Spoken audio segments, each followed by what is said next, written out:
discriminac. Ce sera pas beau, j'aurai la gorge serrée, je t'aurai fait mal, bébé. Toi tu vas appeler ta sainte mère pour y pleurer ta mine de Madeleine. Sur la pointe des pieds, je ferai mon chemin de croix. Mon âme et c'est mon corps, démon. Mes Florence, sans toi, à Hope Town, t'espéreront. Je te tourne autour, tu m'agaces le pays, tu m'agaces le pays. Je te tourne autour, ma baby, des chaleurs. Nous prendrons un nouveau départ, tu vas me féliciter de rester fidèle et de percer tes mystères. Nous en rirons fort, rions. Moi de chanter, I am a Amkoui, et tu m'aimes pour toi. Moi de gaspiller à Gaspé, je serai Douglastown et aussi franc que Saint-François. Assis devant toi, je te tourne. Wouh, wouh, wouh. Rebonsoir tout le monde. Alors, bienvenue à cette deuxième partie de cette grande soirée poésie, la forêt des mots. La prochaine personne à venir sur scène est originaire de la région, habite présentement le Témiscouata. C'est un poète que vous avez eu la chance de voir à plusieurs reprises durant le Congrès mondial acadien. Il a un horaire très chargé, donc on est très heureux de l'avoir avec nous. Mesdames et messieurs, Albert Roy.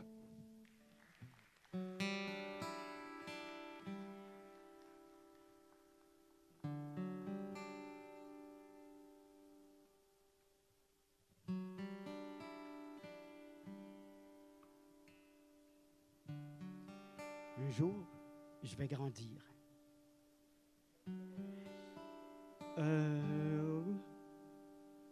S'il te plaît, ouais, juste pour placer mes 53 livres. Merci, Jack.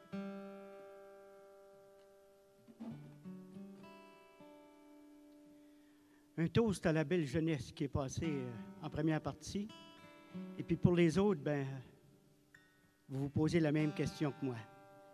Qu'est-ce qu'un vieux crime vient faire ici t'asseoir? À cette heure-ci, 22h30, à 21h, il est couché. C'est pour ça que j'ai demandé s'il n'y avait pas un oreiller quelque part. Merci, mesdames. Mademoiselle Thomas, Mademoiselle Martin, chapeau. Je ne sais pas si c'est à cause du CMA, mais beaucoup de légendes, beaucoup de personnages sortent des placards. Si vous allez à Saint-Basile et vous demandez où se trouve le rocher du diable, bien, il n'est pas loin de la chapelle. Et puis, dans le rocher, vous allez voir son empreinte. Alors, le diable au rocher. Le fleuve Saint-Jean déambule le long de Saint-Basile. Légende, les affres d'une population en manque d'imaginaire. Les premiers habitants avaient colonisé les deux rives de ce fleuve nourricier. Un bac en assumait la traversée. Pendant longtemps, il en fut le lien fragile. Plaisanteries, averses, crues, anecdotes enterraient les railleries des cordages. Les gens ne virent pas le temps passer. Puis le bac devint désuet, il tomba dans l'oubli. Maintes et maintes fois, par ses nombreuses arrivées et ses grinçants départs, le bac avait griffé son chemin dans la grève et dans le roc. Puis l'eau de la rivière occulta les souvenirs. Bien plus tard,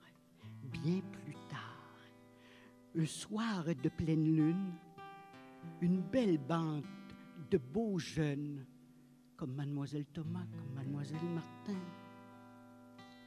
Un soir de pleine lune, une bande de jeunes écoutèrent chanter la chouette, pendant que le vent dans les champs lui dérobait son gibier. Ils se firent un feu, et l'astre lunaire vint chanter avec leur cœur. Des histoires à faire peur se mirent à ramper dans les herbes près du rocher, où les gamins avaient jeté leur dévolu. Le diable fut de la partie. De ses griffes, il lacéra le rocher.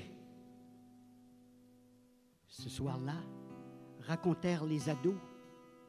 Ben nos cheveux blanchirent quand nous l'entendîmes ricaner.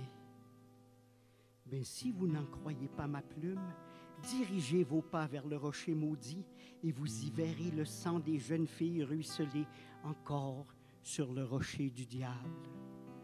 Par Dieu, n'y allez pas un soir où la lune est à son apogée, car le diable vous invitera pour une danse macabre.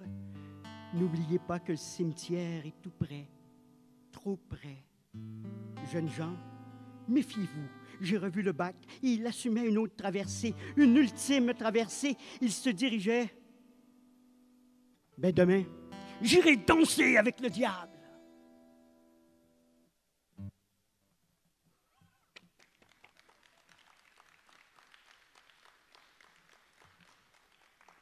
On s'enroulera un autre tantôt.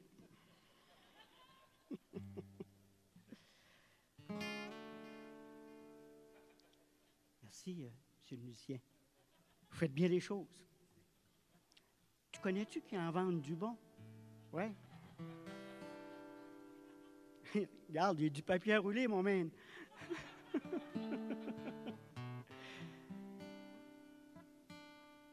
Il me semble que plus qu'on vieillit, on a besoin de plus en plus de silence. Je devrais rajeunir une fois de temps en temps. À ta santé. Il babille. Babille, babille, il parle quoi? Il me gueule de bois de mots pleins, de mots ronds. Je réussis à m'insérer dans l'une de ses respirations pour lui demander « Hey! » Il silence. Sa mâchoire se décrocha 2 fractions de seconde. Je succombis sous un déluge de vomis verbaux. Je compris que le silence lui faisait peur. Il haussa le ton, car il avait vu mes yeux partir. Je murmurai, « As-tu dialogué avec le silence? » Je faillis me noyer sous une débâcle de mots. Je vidai mon verre de vin, pris ma serviette de table et essuyai le verre. Avec l'embâcle de voyelles qui s'agglutinait au barrage de ses lèvres, j'eus le temps d'éviter sa crue verbale. Je pus ainsi déposer du bout des lèvres un gros silence dans mon verre vide. À l'aide du sous-verre, je bouchai le tout et je le lui offris. Bois-le silencieusement. Je te jure qu'il te sera utile. OK, là, citez-vous pas? Bon. Je lui ai écrit ceci il y a très longtemps, mais de vive voix, je ne lui ai jamais offert. À tous ceux et celles pour qui leurs enfants, c'est la 25e merveille du monde. Une belle petite balade, Sébastien, s'il te plaît. Merci. C'est de l'amour, ma fille. Par la baie vitrée, je vois ta silhouette courir sur la plage. Tu ris. Pourtant, le vent charrie un sable fin et cinglant. Tu as du plaisir et j'ai plaisir à te voir t'amuser ainsi. Mes yeux imaginent cette scène parce que des fois tu es si loin et d'autres fois si proche. Je te sens malgré la distance, toujours présente, toujours prête à me sourire. C'est pas facile, ma fille. Tu me manques. Les instants ensemble sont toujours trop brefs. Pourtant, ils sont toujours si pleins. Je suis loin, ma fille. Je serai peut-être encore plus loin. Mais je serai toujours avec toi, car tu es la fleur à ma boutonnière. Tu es la cause de tous mes éclats d'allégresse. C'est de l'amour, ma fille, car toi, tu es le demain et tout est permis. Rêve, chante, danse, aime, deviens femme et prends la vie à pleine main pour en faire une gerbe d'avenir. Je t'aime, ma fille, et c'est de ton papa têteux.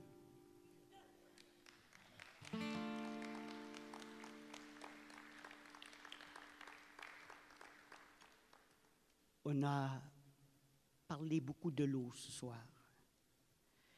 Et il y a un capitaine au long cours puis est parti. Parce qu'on a trop tendance à oublier que la mort fait partie de la vie, mais on n'est jamais, jamais, oh Dieu, pas prêt encore. Adieu, Roland. C'était un roc, c'était le vent, c'était un spi. En riant avec les embruns, il prenait la vague à pleine voile.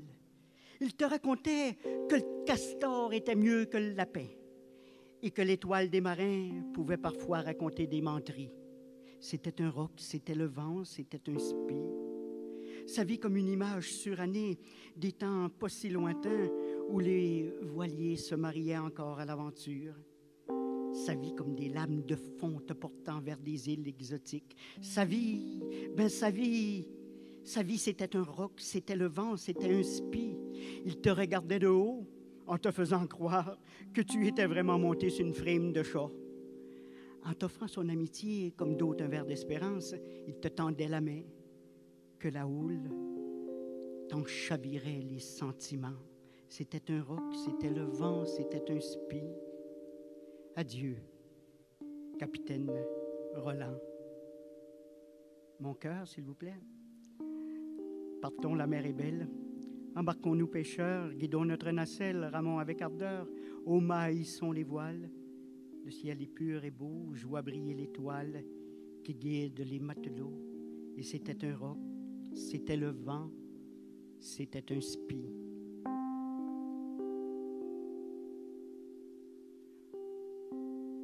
C'est beau, ça. Hey, on l'applaudit. Ah, ben cela, Sébastien, c'est beau. Quand le lac Témiscouata fertilise ton inspiration, et mesdemoiselles, on se rejoint encore autour de l'eau, la furie de l'eau, je regardais le grand lac. Le balai de la vie se dressait sur son écume, s'y entrelaçait toute la fureur constructrice du Témiscouata. L'eau se déchaînait. Je mis de l'eau dans mon vin pendant qu'un raz-de-marée surgissait de ses baies. Il tua toutes mes désillusions, aux frettes, aux chaudes, aux perlées, aux décapités, aux engrossés, aux ravagés. Pendant qu'un tsunami balayait les gestes de l'amour, au large, un voilier tricotait des bottes à l'eau. Je construisis un barrage autour de ton nid. J'y vis une mer, une mare, un étang de dédain engloutir la flagrance de ton origine. Les marais de l'inconscience brûlèrent mes larmes, eau de vie, eau de gourde, eau de Pâques, eau salée, eau de source, puis maudit de l'eau bénite. Je vis le lac trembler et accoucher d'une rivière pendant que j'écoutais. Au loin, un fleuve pédophilisait un ruisseau. L'océan se tut car la mer regardait ailleurs. Eau vive, eau calme, eau bleue, eau verte, eau du dimanche, eau de la réconciliation. L'eau du grand lac se calma sous les friponneries de la lune. Bonne nuit, je vous aime. Merci.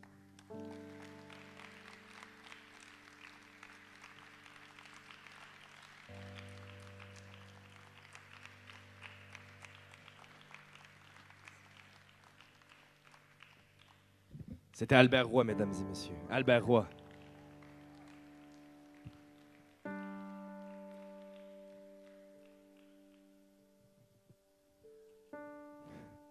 Le prochain poète s'appelle Gabriel Robichaud.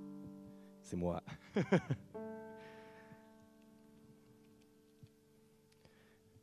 Je viens de publier un deuxième recueil de poésie qui s'appelle Les Anodins.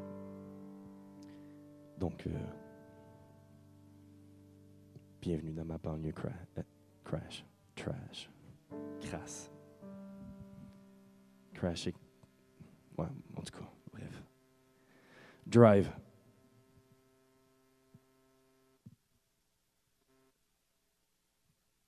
Dans pas long.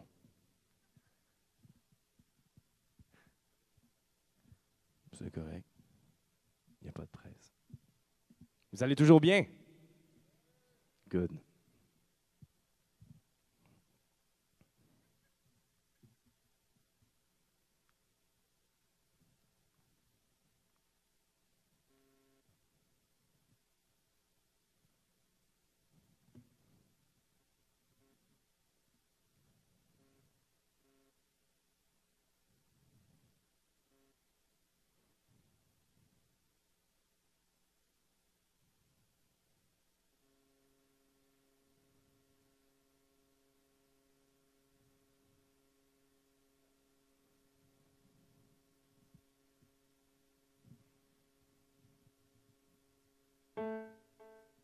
Et voilà, le son fut.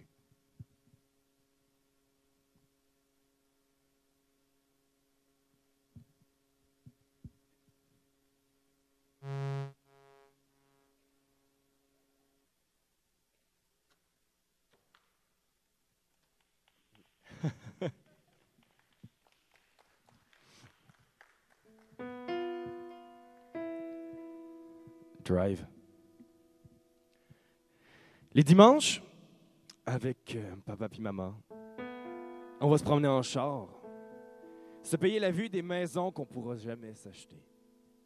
Le gazon est plus vert, les garages sont plus gros, les pissenlits mieux cachés, comme si la mauvaise herbe avait honte de pousser. Le monde a l'air plus beau.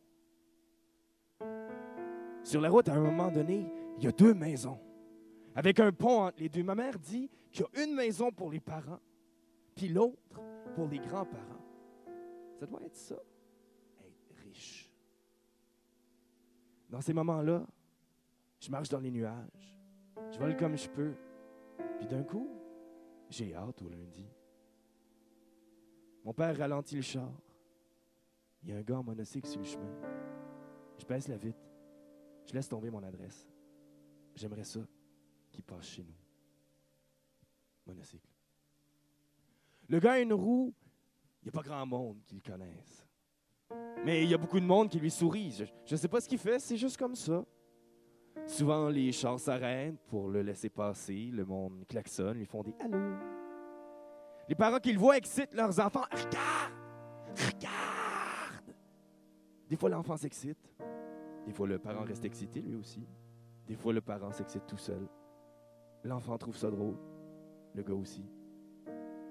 Le gars a une roue, il a souvent des écouteurs, puis des fois 3 balles. Il jongle comme dans les cirques. Je me demande s'il y a un gars de cirque, ça s'appelle un circulaire. S'il travaillait au cirque, il pourrait sûrement me le dire. Il n'a pas l'air trop gêné, le gars a une roue. Il passe tous les jours devant The Office, le bar pour ceux qui n'ont pas de job, qui rêvent d'en avoir une, à 3 piastres la draft. Il y a bien du monde qui lui parle, chacun à tour de rôle. « Hey! Hey! Hey! Hey! Il manque une roue! » Je crois que tout le monde qui dit ça pense qu'ils sont les premiers.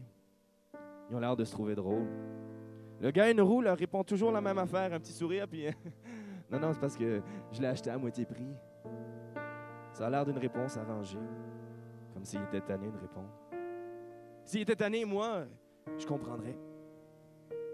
L'autre jour, quand il est passé, j'ai dit « Hey! Hey! Fais un Willy! » Il a ri de bon cœur. Il a levé son pouce, il m'a regardé, puis il m'a dit « C'est la première fois que je l'entends, celle-là. » J'étais fier. Pas mal fier. Le gars a une roue. Quand il jongle pas avec des balles, il a l'air de jongler dans sa tête. Le monde s'en aperçoit pas. Moi, je m'en aperçois, mais ça, j'ai jamais dit au gars à une roue. J'ai jamais dit non plus que dans le quartier, il y en a une couple qui le trouve beau. Puis pas juste des filles. Le gars à une roue, ce que je trouve beau de le voir aller, c'est que personne ne sait d'où il vient. Ça leur dérange pas. Ce que tout le monde regarde, c'est là où il s'en va. Avoir 10 ans. Ça fait partie d'avoir 10 ans, de ne pas comprendre les jokes de cul. Ça se prend pas dans des mains de 10 ans, un cul. Un cul, à 10 ans, c'est une lettre dans pourquoi. On m'avait demandé de toujours rester petit.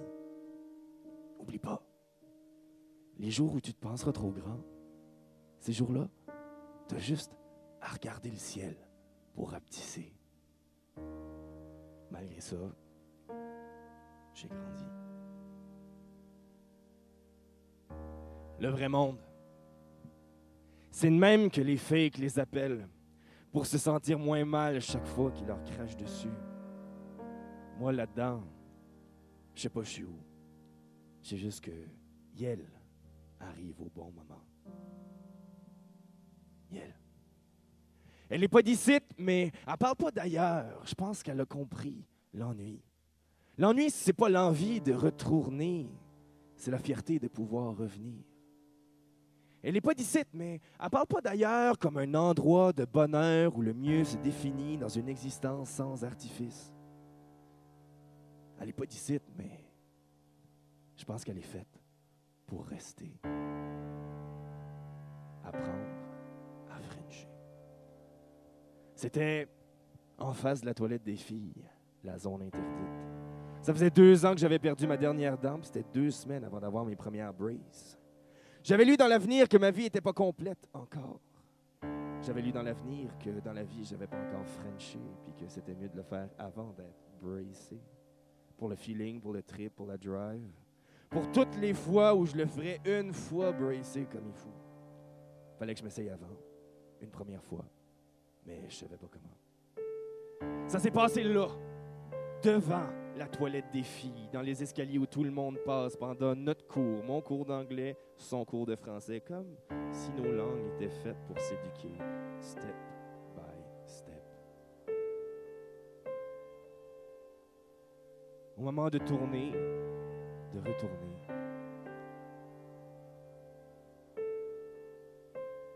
c'est plus à elle que je pense. C'est plus elle que j'ai en tête. C'est plus elle le bout de mes lèvres. Ni la fille qui monte à frencher. C'est May Bibi. May Bibi. Elle a un nom. Comme le cover d'un magazine à l'épicerie que tout le monde regarde, que personne lit. Puis moi, je lis dans ses yeux. Mais ça, personne ne s'en rend compte. Même pas elle. Elle m'a dit un jour que c'était pas possible. Je l'ai pas cru. Quand elle m'a dit plus tard qu'elle n'avait jamais aimé personne, je me suis dit, tiens, c'est ma chance.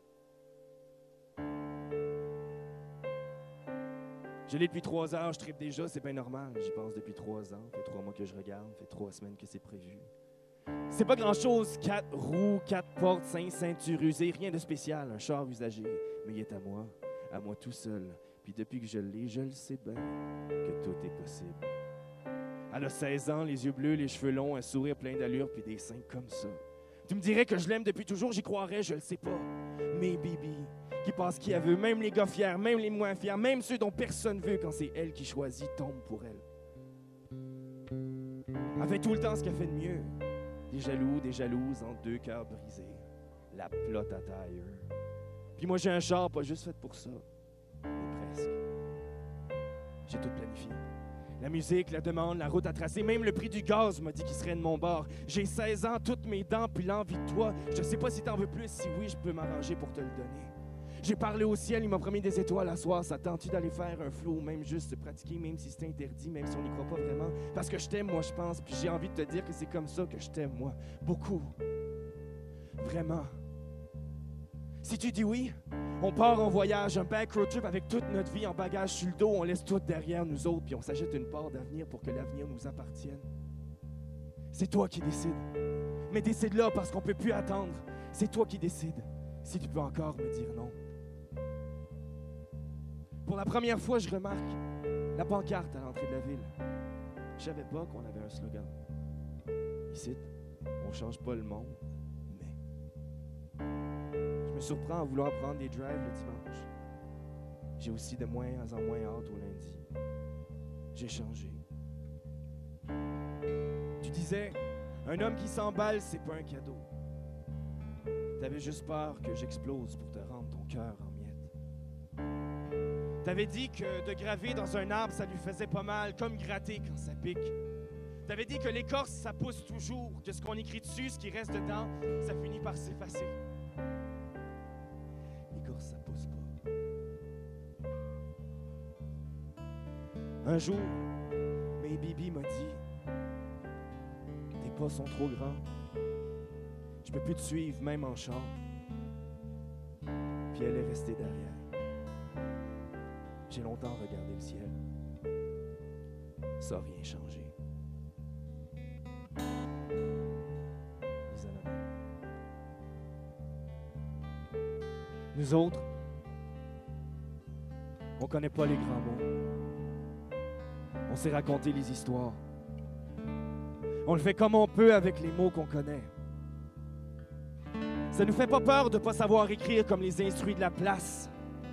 Ça parle au monde, ça s'épostère sans penser qu'on sait que c'est la sueur qui perle sur nos fronts, qui leur donne le droit puis l'argent de pas se taire.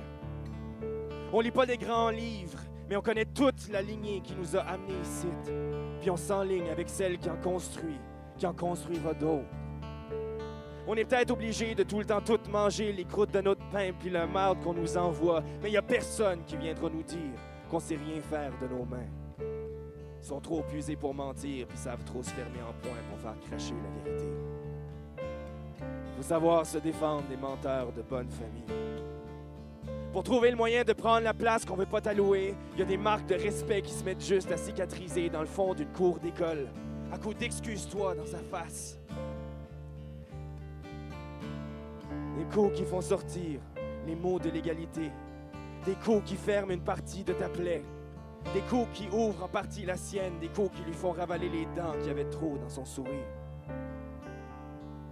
Son sourire qui ressemble au nôtre, avec les mêmes trous, aux mêmes places. Son sourire qui lui rappelle ce qu'on est, puis d'où on vient. Merci.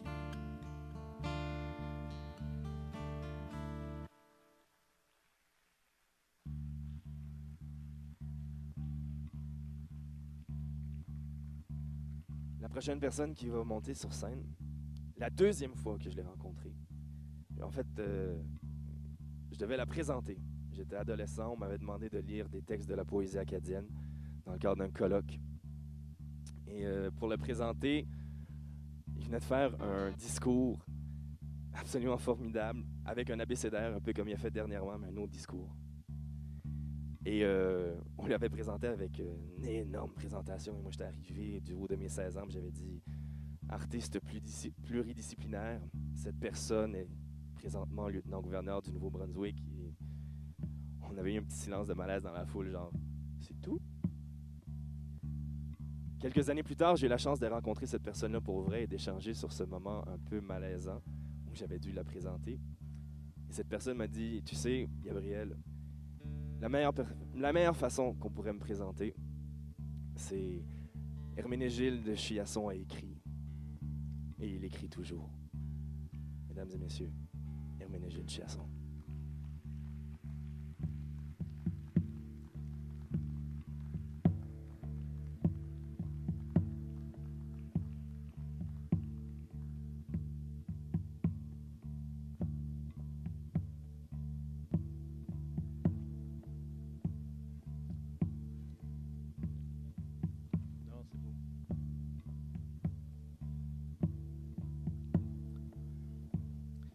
Amérique.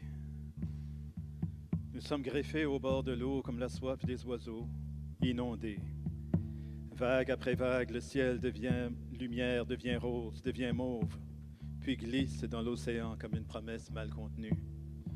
Nous sommes venus par la mer aux Amérindiens comme des extraterrestres. Leurs tatouages et leurs crinières glissaient inexorablement vers les dentelles et les perruques. Leur monde de fourrure et d'excès allait disparaître dans la bande dessinée rose et mauve qu'allait devenir l'Amérique. L'Amérique allait se manifester. L'Amérique s'est manifestée. Et nous sommes peut-être ces gens-là, descendants de coureurs de bois et d'un univers de boucanes, dans les wigwams où l'on échange son cœur pour des miroirs. Nous sommes les survivants de toutes les rumeurs et de toutes les peurs imaginables. Notre fragilité n'a d'égal que notre endurance. Il y eut le pays, et ensuite il n'y eut qu'une grande fosse sur laquelle on entendait siffler la misère et l'errance. Quand on arrache à la bête son repas, quand on tue la bête, qu'on la mange, qu'on devient comme elle, jusqu'où va-t-on porter sa peine avant de reconnaître son humiliation? En 1968, après l'occupation de l'Université de Moncton, les administrateurs de l'université ont décidé de mettre à la porte un certain nombre de leaders étudiants qui, à l'époque, étaient tous mes amis. Et un après-midi de juin, en me promenant dans le musée acadien à l'Université de Moncton, j'ai vu une petite photo d'une femme que j'ai trouvée très belle et qui m'a inspiré le prochain poème. Alors, en 1974, j'ai publié mon premier livre, 40 ans passés, Et cette année, pour célébrer ce 40e anniversaire, j'ai décidé de publier un poème affiche d'Eugénie Mélenchon, qui est un peu le poème liminaire de ce livre-là qui s'appelle Mourir à Skoudouk et qui, d'après Raoul Boudreau, qui est le spécialiste de la poésie acadienne, considère comme un des 3 textes qui a fondé la poésie moderne en Acadie avec Critères de Raymond Leblanc et Acadie Rock de Guy Arsenault. Eugénie Mélenchon. Ni les colliers d'eau douce, ni les encensoirs en feu que les curés brandissaient durant les fêtes Dieu, ni les bannières du Vendredi Saint, ni les drapeaux tricolores, ni les amours perdus, ni les amours permises encore n'auront fait pâlir ta beauté, Eugénie Mélenchon, toi dont la photo traversa les années pour me faire signe. Un après-midi de juin, quand le ciel était trop bleu et que le soleil descendait trop bas, dans un pays qui ne pouvait plus être le mien. Tu étais la plus belle pourtant. D'autres te l'auront dit, bien sûr, mais j'imagine tes yeux sombres, grands ouverts, et qui regardaient à l'intérieur de ton corps pour ne plus voir passer les années sur ta beauté oubliée. Tu étais la plus belle pourtant. Quand tu te déguisais en évangéline pour pouvoir recréer avec des Gabrielles de parade les dates mémorables d'un passé sans gloire englouti dans les rêves et les poèmes d'antan que tu n'avais jamais lus. Tu étais la plus belle pourtant. Quand un dimanche après-midi, un photographe ambulant saisit la fraîcheur de tes 18 ans et fixa par un procédé lent et douloureux les séquelles imparfaites d'une candeur incroyable, rêve lent et presque sombre d'un désir de vouloir rester maintenant et toujours pour regarder le soleil s'estomper dans le ciel une dernière fois. Oui, juste une dernière fois. Tu étais la plus belle pourtant. Parce qu'un dimanche après-midi, cette photo commença son existence et qu'un après-midi de juin, ta présence m'a regardé et m'a arrêté. Tu regardais de derrière ton cadre, du haut de ta robe noire, le visage contre la vitre. Tu regardais, mais tes yeux ne regardaient plus à l'intérieur de ton corps. Tu regardais Eugénie Mélenchon, je sais, tu regardais les vitrines bleues, les objets de piété, les berceaux bordés de dentelles, les haches accrochées dans l'établi, les charrues qui ne laboureront plus la terre, les meubles victoriens des gens qui étaient plus riches que toi, tu t'en souviens? Les fanals à gaz qui clignotaient près de la porte quand par les soirs venteux d'automne, tes cavaliers venaient te reconduire jusque sur le perron. Tu regardais les foyers avec de vraies bûches de bouleau, toi qui en avais toujours rêvé. Tu t'en souviens? Tu regardais les carrioles qui bondissaient sur la neige, les dimanches après-midi quand il y avait des vêpres à l'église, et quand mitouflé dans les fourrures, tu croyais te rendre à la messe de minuit en plein jour. Tu regardais tout ça, Eugénie Mélenchon, et pourtant, tu étais plus belle que tous les rêves qui s'étaient aplatis contre la vitre par un jour de juin où ici, comme par tous les autres jours de juin, il ne s'est rien passé. Tu étais plus belle que les médailles du Vatican qui allaient aux dignitaires dont ton mari te disait les noms parfois et dont tu voyais les portraits dans les journaux. Et aujourd'hui, vous êtes tous ici. Vous êtes emprisonnés, toi, les médailles du Vatican, le tableau de la déportation, le drapeau de lin que Monseigneur Richard avait fait faire et tous tes rêves qui vivent derrière les vitres de cette grande cage à nostalgie. Tu es au bout d'un corridor et tu regardes venir les enfants qui examinent les vitrines bleues et qui ne remarquent pas ta photo qui est petite et perdue en noir et blanc. Mais tu es la plus belle, Eugénie Mélenchon. Plus belle que Philomène Leblanc, plus belle que Valentine Galland, plus belle que Frémie Blanchard qui sourit au bras d'Évariste Babineau, plus belle que les médailles du Vatican, que la signature de Champlain, que les cachets de cire du roi d'Angleterre, du roi de France ou d'Espagne. Tu es la plus belle parce que je t'aime. Parce que tu ignorais qui étaient les Gibson Girls, les suffragettes, le cirque Barnum, les Beverly Follies, les frères Wright et Thomas Edison, et que tu t'endormis près des berceaux bordés de dentelles. Tu aurais dû te réveiller. Tu aurais dû te réveiller puisque c'est alors que l'envie de mourir s'agrippa à ton corps. Tu aurais dû te réveiller, Eugénie Mélenchon, mais tu t'endormis dans ton corps en pensant aux vitrines bleues, à la signature de Champlain, au fort de Beaubassin, au canon des vaisseaux français qui donnaient le feu en rentrant dans le Havre de l'île Saint-Jean. Tu t'endormis. Tu t'endormis en rêvant. Tu t'endormis en rêvant à de nouvelles déportations.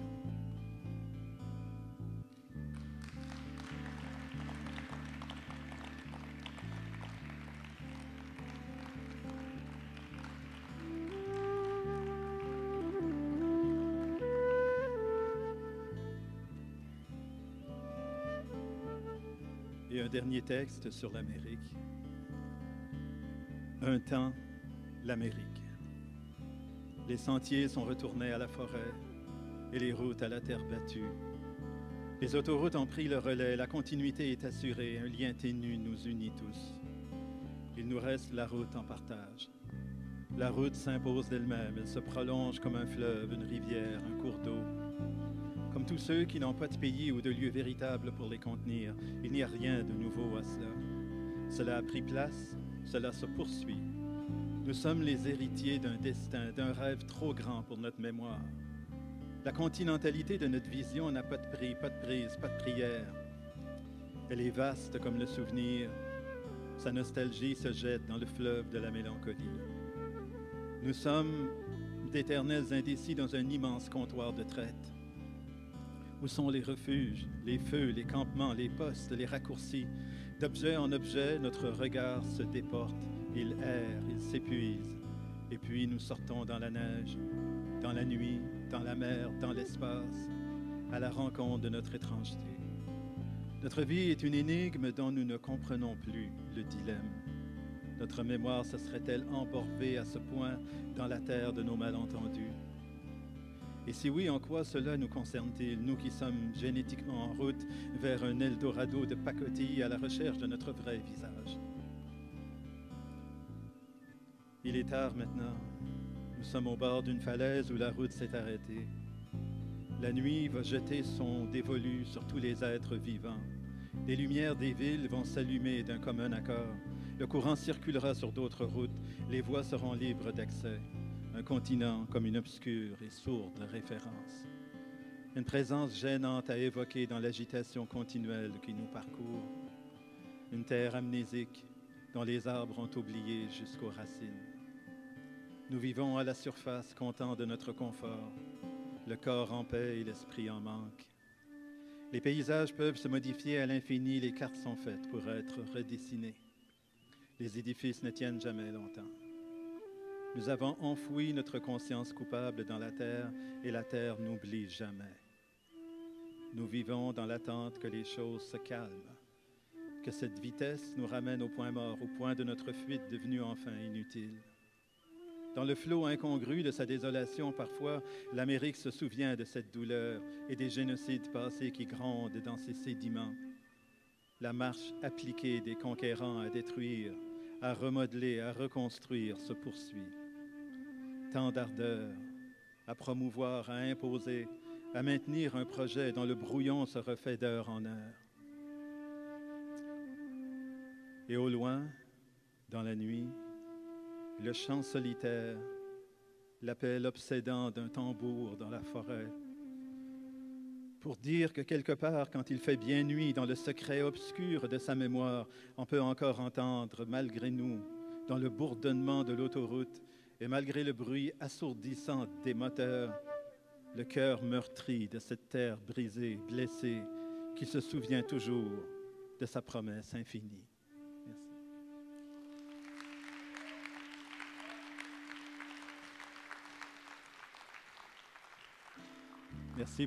Merci pour la musique.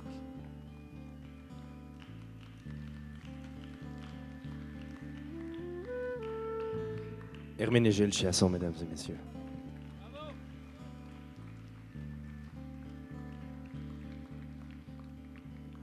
Demain soir, pour les veilleux, à 21h, heure du Québec, à Saint-Elzéar de Témiscouata, Herménégilde Chiasson a organisé une soirée d'un parcours dans la poésie acadienne, de Marc Lescarbot jusqu'à Jonathan Roy.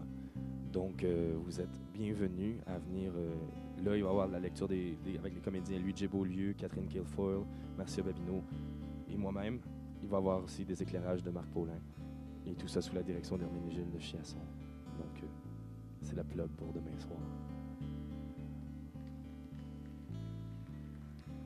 À l'église de Saint-Elzéar de Témiscouata, je n'étais pas sûr que je l'avais dit. La prochaine personne à venir sur scène, je suis très, très heureux. C'est la première fois que je vais la voir sur scène et j'en ai entendu parler des fois. Et là, j'ai hâte. C'est une petite fille de la place. C'est la première fois qu'elle lit dans son patelin, dans son chez elle. Mesdames et messieurs, C'est la Benjamin actuelle de la poésie acadienne. Elle clôt l'anthologie de la poésie des femmes qui viennent tout juste de sortir. Je l'agace là, parce que là, je la présente longtemps. Monica Bolduc.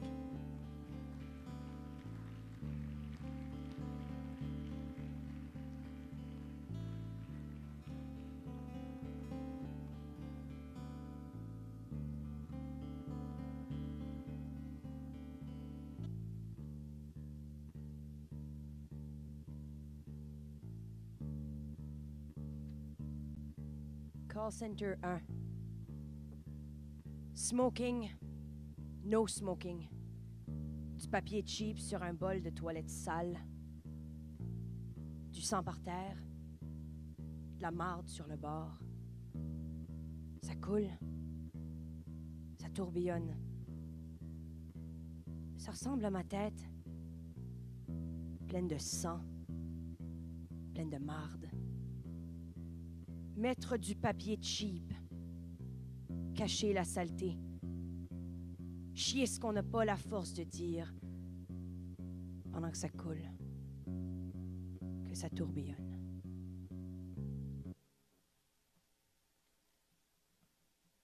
Toi.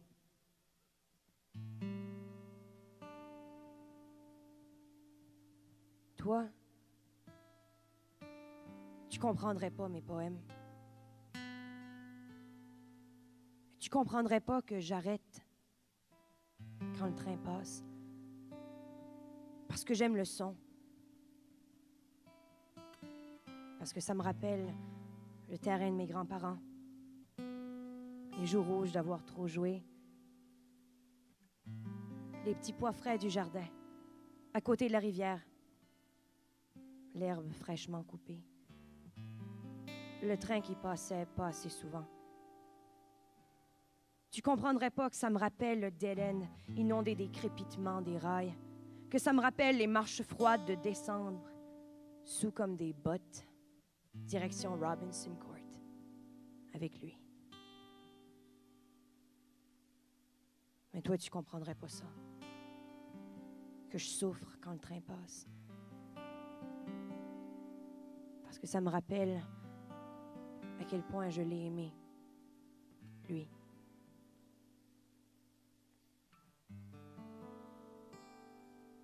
Lui. Tes longs doigts twistent l'ampoule de mes désirs comme celle de ta crise de lampe de plafond. On, off, chaud, froid. Je t'imprègne de moi comme la nicotine sur tes draps défaits.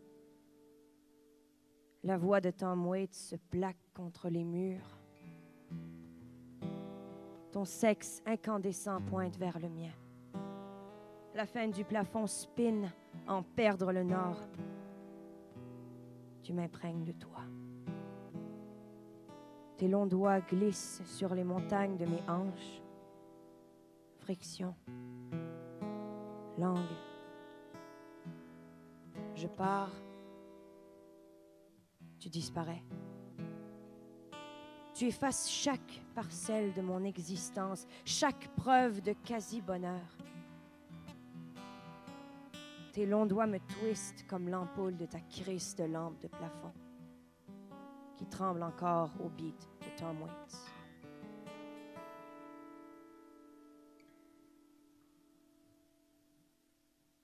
Naufrage. Mon lit sans l'océan, où on s'est noyé en silence. Où tu m'as dit que tu allais encore m'aimer au matin. Et au matin, tu m'aimais encore. Tu buvais mes paroles. Mais au matin, tu ne voulais pas m'aimer. Alors tu as décidé de m'éplucher le cœur, de me râper l'âme, de me crever les yeux, de me tenir la tête sous l'eau jusqu'à ce que je cesse de remuer les bras. Alors je me suis noyée, seule, parce que tu as refusé de nager avec moi. Tu es parti, et mon lit sent encore l'océan.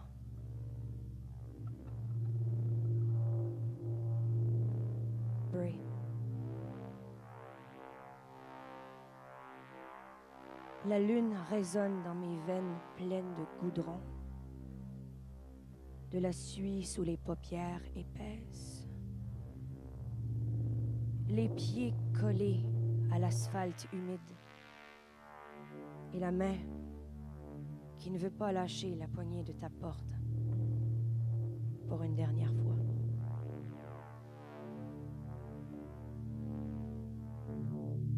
J'aimerais dédier mon dernier poème à ma mère, sans aucune rancune, maman. Je t'aime.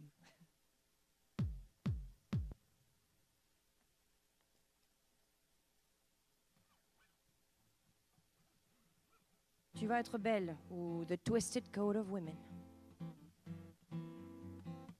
Sois plus féminine. Tu vas être belle. Maquille-toi, beaucoup. Mets du cache-cerne, du fond de teint, du eyeshadow, du crayon noir, du mascara en white maison, du blush. Sois plus féminine. Pratique l'hygiène. Lave-toi. Mets de la crème, mets du déodorant, mets du parfum, peigne tes cheveux, mets du spray net, rends visite à ta coiffeuse régulièrement. Sois plus féminine. Mets des sous-vêtements qui matchent. Mets des robes, mets des jupes, le plus court, le mieux. Sauf si t'as des grosses cuisses, ça, personne ne veut voir ça. Sois plus féminine. Sors pas de la maison en jogging. Sors pas de la maison sans maquillage. Mets pas de vêtements troués. Toujours bien paraître. Sois plus féminine. Maigrie. T'es belle, mais avec 20 livres de moins, tu seras encore plus belle. Sois plus féminine. Fume pas. C'est pas beau une fille qui fume. Bois pas. C'est pas beau une fille qui boit. Prends pas de drogue, sauf si c'est pour maigrir. Tu vas être belle. Sois plus féminine. Pète pas, rote pas. Les femmes n'ont pas le droit à un système digestif normal. Sois plus féminine. Comporte-toi bien. Tiens-toi droite. Sacre pas. Sois pas vulgaire. Sujet à éviter. Ancienne conquête. Peine d'amour. Eating disorders. Inceste. Ovulation. Menstruation. Vomi. Marde. Pisse. Diarrhée explosive. Sexe. Infection vaginale. Sodomie. Masturbation. Fellation. Poil de raie. Pète de plot. Porn. Rape. MILF. Squirting. Cum shots. Bondage. Ass fucking. Double penetration. Double fisting. Sois plus féminine. Maigris. Rentre ton ventre. Teins tes cheveux. Cache tes cernes. Cache tes boutons. Cache ta cellulite. Sois plus féminine. Maigris. Pas de piercing. Pas de tatou. Sois plus féminine. Croise les jambes quand tu t'assois. Parle pas la bouche pleine. Sois plus féminine. Pète pas. Rote pas. Sens toujours bon. Sue pas trop. Rentre ton ventre. Sois plus féminine. Épile-toi. Les sourcils, la moustache, les jambes, les aisselles, le pubis. C'est pas beau du poil. Sois plus féminine. Maquille-toi. T'es tellement belle quand tu te maquilles. Sois plus féminine. Va aux lampes. Mets des décolletés, mets du Q-Tex sur les mains puis sur les pieds. Mets le plus d'accessoires possible. Mets des talons hauts, mets des robes, mets des jupes, le plus court, le mieux. Maquille-toi, rentre ton ventre. Sois plus féminine. Maigris. Sois plus féminine. Maigris. Sois plus féminine. Maigris. Sois plus féminine. Maigris.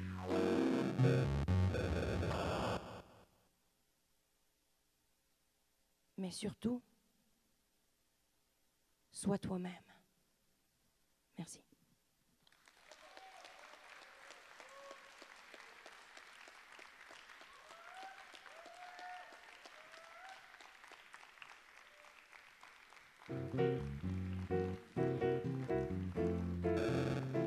C'était Monica Bolduc, mesdames et messieurs.